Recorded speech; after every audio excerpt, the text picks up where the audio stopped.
Assalamualaikum warahmatullahi wabarakatuh. Kami dari kelompok 5 KKN Sekolah Tinggi Farmasi Indonesia Bandung akan menjelaskan mengenai Steviosida, senyawa yang ada di dalam stevia. Halo teman-teman, kasus penyakit diabetes hingga saat ini masih banyak terjadi di sekitar kita, mulai dari orang terdekat kita sampai diri kita sendiri.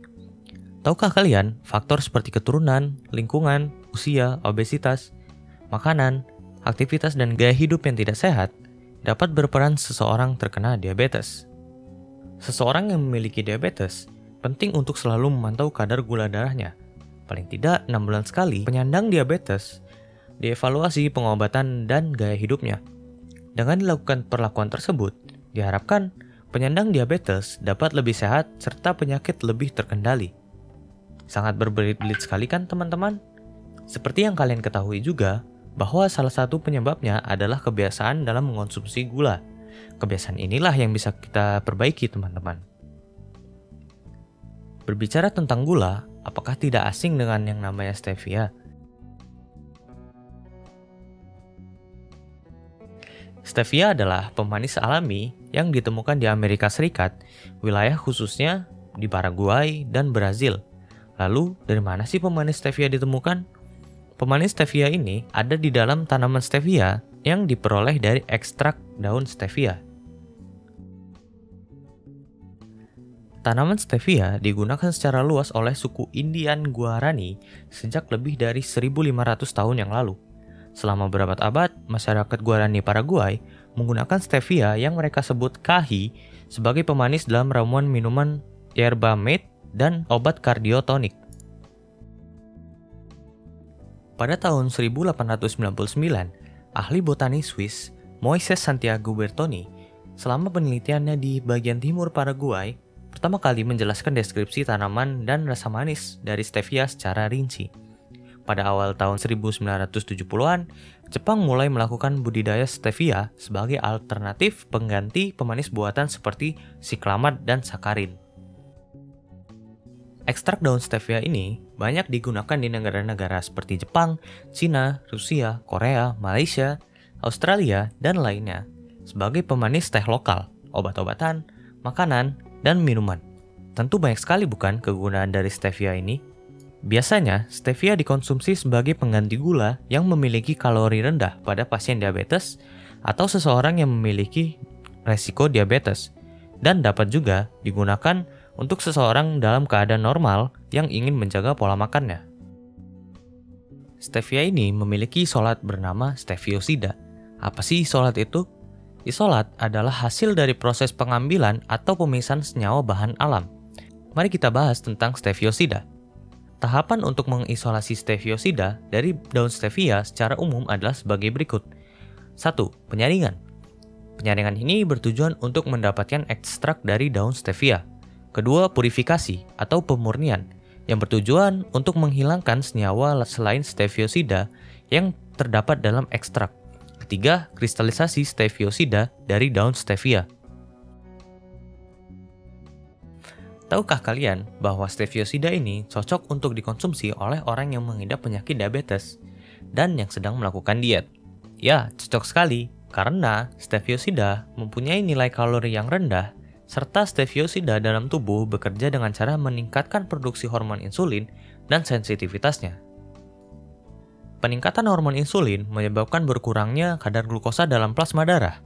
Senyawa ini juga menghambat penyerapan glukosa pada usus dan pembentukan glukosa pada hati dengan mengubah aktivitas sejumlah enzim yang berperan dalam sintesa glukosa, sehingga kadar glukosa dalam plasma darah berkurang. Steviosida tidak bersifat racun, sehingga aman dikonsumsi untuk manusia. Berbicara kegunaannya, tentunya steviosida ini mempunyai cukup banyak juga loh kegunaannya. Kegunaan dari steviosida sebagai obat antara lain sebagai pemanis alami, untuk pencegahan gigi berlubang, sebagai sarana menurunkan berat badan, diabetes, hipertensi, depresi, dan diuretik. Sejak 1995, steviosida sudah dimanfaatkan menjadi suplemen makanan di Amerika dan digunakan sebagai pemanis rendah kalori. substansi di beberapa bagian dunia, serta telah disetujui selama beberapa tahun di Brazil, Argentina, dan Paraguay, serta Cina, Korea, dan Jepang untuk mempermanis minuman ringan, kecap, yogurt, dan makanan lainnya. Kemudian ada efek farmakologinya. Selain banyak digunakan dalam aspek sehari-hari, baik dalam makanan maupun minuman, faktanya stevia juga memiliki khasiat terapeutik seperti antimikroba, antikariogenik, anti jamur, anti hipertensi, anti tumor, diuretik, anti diare, aktivitas rotavirus, anti human, anti hiperglikemik, anti HIV, anti inflamasi, antivirus, hepatoprotektif, dan imunomodulator. Ada juga loh peran stevia dalam di bidang pengobatan tradisional. Menurut Yustika, dalam penelitiannya tentang pembuatan teh dari daun kersen dan daun sirsak dengan pemanis daun stevia menunjukkan bahwa aktivitas antioksidan yang tinggi. Stevia dapat dikonsumsi dengan cara yang mudah sekali loh. Caranya, daun stevia dipetik dengan tangkainya, lalu dihancurkan dalam air hangat bersama daun mint atau dengan campuran rempah, seperti membuat masalah tea. Hasilnya, minuman hangat dan manis yang alami.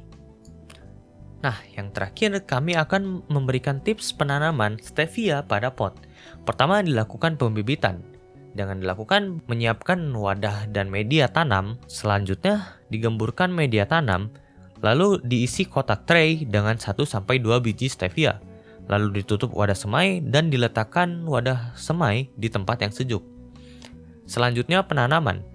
Disiapkan polybag, lalu masukkan batu-batu kecil untuk menyangganya. Disiapkan media, lalu digemburkan media tanam, lalu dipindahkan bibit stevia, lalu ditempatkan tanaman stevia di lokasi teduh, dan letakkan tanaman di tempat terkena matahari. Yang terakhir, pemeliharaan. Nah, pemeliharaan stevia ini cukup dilakukan dengan pemupukan dengan pupuk urea, TSP, dan KCI dengan dosis 1 gram per tanaman. Lalu dilakukan penyiraman setiap pagi dan sore. Sebaiknya tidak menggunakan bahan kimia dan pemeliharaan. Nah, menarik bukan? Apabila tertarik untuk mengetahui lebih lengkap mengenai stevia ini, kalian bisa menyimak podcast mengenai stevia dari ahli dengan klik link di bawah ini ya. Terima kasih.